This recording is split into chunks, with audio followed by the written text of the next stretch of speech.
Everyone, welcome back to blueprint digital. मेरा नाम तोशी चौधरी है और हम पढ़ रहे थे मैथ्स क्लास 12 का चैप्टर नंबर 10 सदिश बीजगणित, जिसमें हमने शुरू किया था क्रॉस प्रोडक्ट। हमने देखा था कि क्रॉस प्रोडक्ट कैसे की जाती है और दो सदिशों के लंबवत अगर कोई सदिश पूछा गया हो तो वैसे वो कैसे फाइंड आउट किया जाता है। आज हम शुरू कर रहे हैं सदिश गुणनफल की ज्यामितीय व्याख्या, यानी geometrical interpretation of vector product यानी क्रॉस प्रोडक्ट, कि अगर हम ज्योमेट्रिकली इसको बनाते हैं तो ये एक्चुअली शो क्या करता है। देखिए, अगर आपके पास है वेक्टर ए और एक वेक्टर है बी, को इनिशियल है, दोनों सेम पॉइंट से होकर जा रहे हैं, तो आप क्या करें, ये जो दो वेक्टर आपके पास है आप इनसे बनने वाले समांतर चतुर्भुज को पूरा करें सबसे पहले तो। ठीक है, ये हमने समांतर चतुर्भुज पूरा कर दिया। ठीक है, उसके बाद इस पॉइंट से आप इनको कुछ भी नाम दे दीजिए, ए बी सी डी। आप पॉइंट डी से यहाँ पर परपेंडिकुलर डालिए, आप इसको नाम दे दीजिए ई। ठीक है, ये आपका हो गया 90 डिग्री और इन दोनों वेक्टर के बीच का कोण था थीटा। ठीक है, चलिए अब आते हैं क्रॉस प्रोडक्ट के ज्योमेट्रिकल रिप्रेजेंटेशन पर। ए क्रॉस बी होता कितना है हमारा, A modulus B modulus sine theta n cap. इसमें कोई प्रॉब्लम नहीं है, ये फॉर्मूला हम अच्छे से पढ़ चुके हैं और इससे रिलेटेड क्वेश्चंस भी हम कर चुके हैं। अब देखिए, इस वाले ट्रायंगल की बात अगर मैं करती हूँ, त्रिभुज ए डी ई में, यहाँ से मैं अगर साइन थीटा का मान निकालूँ तो कितना आएगा। साइन थीटा होता है हमारा लंब बटे कर्ण, यानी आपके पास आ गया D E upon A D. ठीक है, ए डी। यहाँ से आप ये डी ई आ गया और ये ए डी आ गया। यहाँ से आप डी ई का मान निकालिए, इसका लंब का, A D into sine theta आ जाएगा। ठीक है, ए डी क्या है, ये जो ए डी है ये मैग्नीट्यूड है इस ए डी वैक्टर का, यानी बी वैक्टर का। क्योंकि ये मैग्नीट्यूड है इसलिए हम इसको लिख सकते हैं ए डी वैक्टर का मैग्नीट्यूड इंटू साइन थीटा। ठीक है, और ए डी वैक्टर यानी बी वैक्टर, तो इसको हम क्या लिख सकते हैं, B vector into sine theta. अब b vector into sine theta का ये वाला मान मैं यहाँ से उठाकर डी ई बराबर b साइन थीटा है, b साइन थीटा बराबर डी ई में यहाँ रखने वाले हूँ। ठीक है, चलिए रखते हैं, कितना आ जाएगा हमारा a cross b equals to a mod b sine theta की जगह मैं रख रही हूँ डी ई। ठीक है, इंटू एन कैप। ये जो ए है, ए मैग्नीट्यूड, वो क्या है हमारा, ये है ए बी, ये लिख सकती हूँ मैं। ठीक है, मैंने ए मैग्नीट्यूड को लिख लिया ए बी। ठीक है, ये मैग्नीट्यूड हो गया इंटू ये डी ई है, एज इट इज रहेगा, ये एन कैप है, ये है ए क्रॉस बी।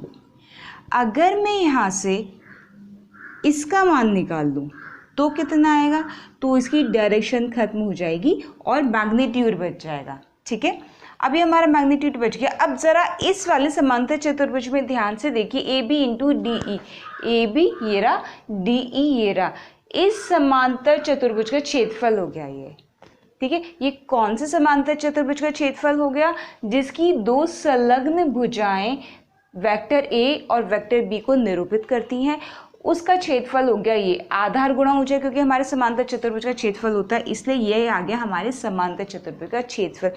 तो क्या रिजल्ट निकला यहाँ से हमारा, कि अगर यदि किसी समांतर चतुर्भुज की दो आसन भुजाएं ए व बी हो, आसन भुजाएं होना बहुत ज़रूरी है तभी ये फॉर्मूला अप्लाई होगा, तो चतुर्भुज का क्षेत्रफल, उस समांतर चतुर्भुज का क्षेत्रफल कितना हो जाएगा, mod A cross B. Just अभी प्रूव किया, मॉड ए क्रॉस बी यानी मॉड ए यानी ए बी और बी यानी ए डी, यानी A B into A B का मॉड भी हम इसको लिख सकते हैं। ये तो हो गया समांतर चतुर्भुज। अगर मैं बात करूं त्रिभुज के क्षेत्रफल की, तो त्रिभुज क्या होगा, इसके किसी भी विकर्ण को मिला देने से त्रिभुज प्राप्त हो जाएगा इस तरीके से। तो अगर मैं बात करूं किसी भी त्रिभुज की किसी त्रिभुज का क्षेत्रफल निकालना है जिसकी संलग्न भुजाएं बराबर बराबर वाली कोई भी दो भुजाएं, ए या तो ये या फिर ये या फिर ये और ये, ए और बी हूँ, हमने माना ये ए है ये बी है, तो आप लोग जानते हैं कि त्रिभुज का क्षेत्रफल अगर समान आधार और समान ऊंचाई पर बना हुआ एक समांतर चतुर्भुज है और एक त्रिभुज है, तो त्रिभुज का क्षेत्रफल समांतर चतुर्भुज के क्षेत्रफल से आधा होता है। तो इसी प्रॉपर्टी से यदि किसी त्रिभुज की दो संलग्न भुजाएं ए व बी हों तो त्रिभुज का क्षेत्रफल हो जाएगा half of A cross B. ठीक है, अगर ये हमारा त्रिभुज है ए बी सी जिसकी ये वाली भुजा है ए और ये वाली भुजा है बी, तो कितना आ जाएगा त्रिभुज का क्षेत्रफल, हाफ ए क्रॉस बी, या फिर हाफ ऑफ ए की जगह आप लिख सकते हैं ए बी और बी की जगह आप लिख सकते हैं ए सी।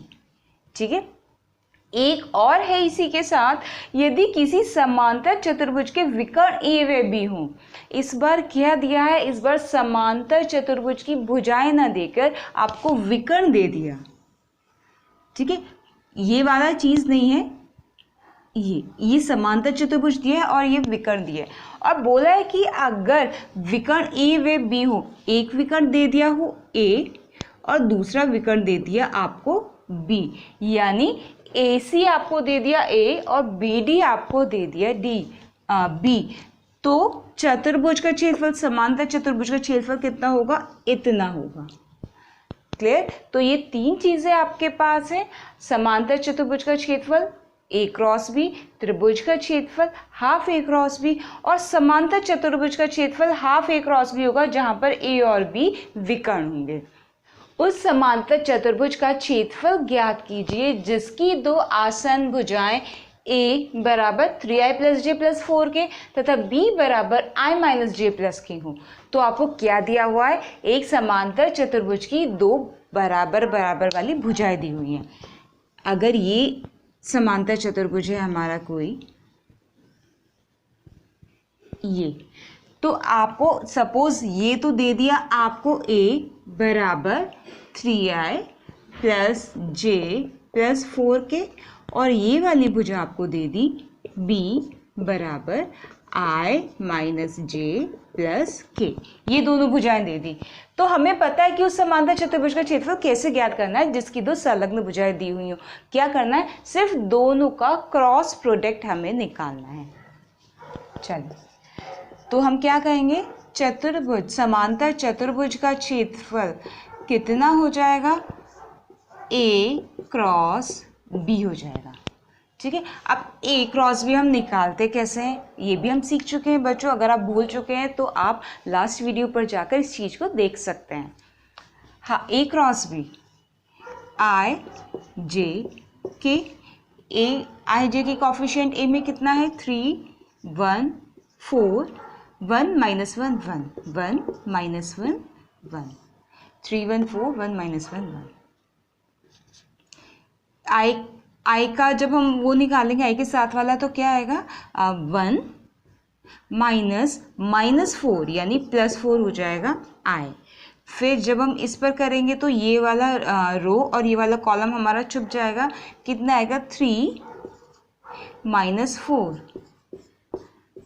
j माइनस, ठीक है, जे वाले में माइनस आएगा 3 - 4 प्लस के वाले में क्या आएगा, इसको और इसको छुपाने से -3 -1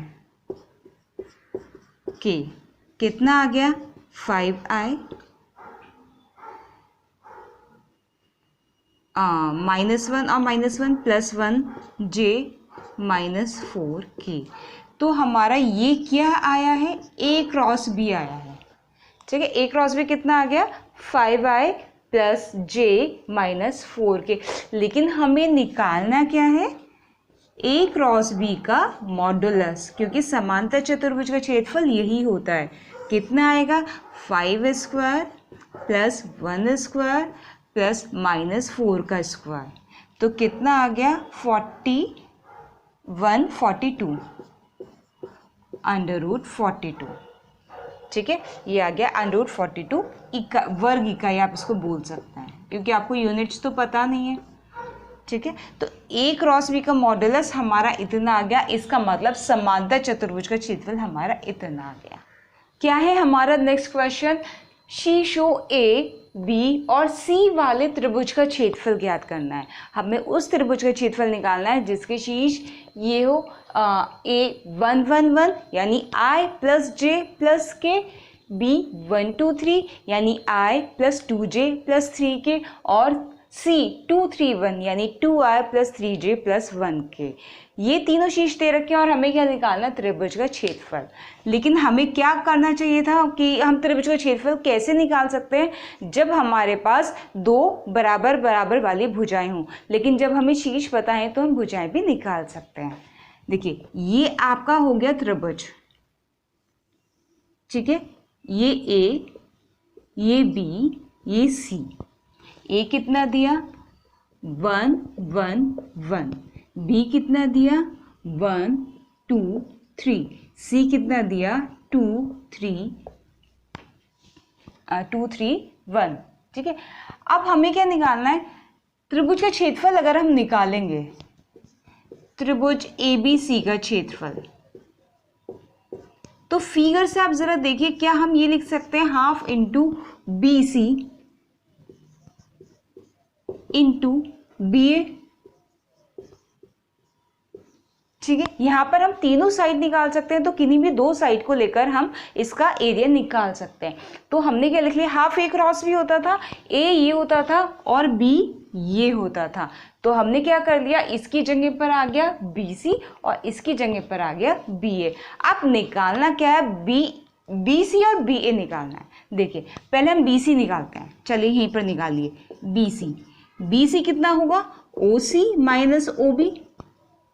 ठीक है, C का पोजीशन वेक्टर माइनस B का पोजीशन वेक्टर, C का पोजीशन वेक्टर कितना हो जाएगा, 2I + 3J + K, बिल्कुल हो जाएगा, माइनस B का कितना हो जाएगा, I + 2J + 3K, कितना आ गया, 2I - I 3J - 2J + J K - 3K - 2K। ये क्या आ गया, BC आ गया। अब हमें क्या निकालना है, BA कितना आएगा, OA - OB। Clear, OA - OB। OA I + J + K, I + J + K minus OB, अभी हमने निकाला था I + 2J + 3K। कितना आ गया, I - I खत्म हो गया, J - 2J - J, K - 3K - 2K। तो यहाँ पर क्या आ गया, BC भी आ गया और BA भी आ गया। और हमें निकालना क्या है, BC क्रॉस BA का मॉडुलस। उससे पहले हमें BC क्रॉस BA निकालना होगा, तो निकालिए यहाँ से BC क्रॉस BA। कितना आएगा, डिटर्मिनेंट वाले तरीके से I J K। BC 1 1 - 2 1 1 - 2। ठीक है, BA 0 -1 -2। ठीक है, चलिए यहाँ कितना आएगा, I के साथ -2 -2 -2 J के साथ कितना आएगा, -2 -0, ये हो गया हमारा J, प्लस K के साथ कितना आएगा, -1 -0, ये हो गया K। यानी कितना आगे हमारे वेक्टर, -4I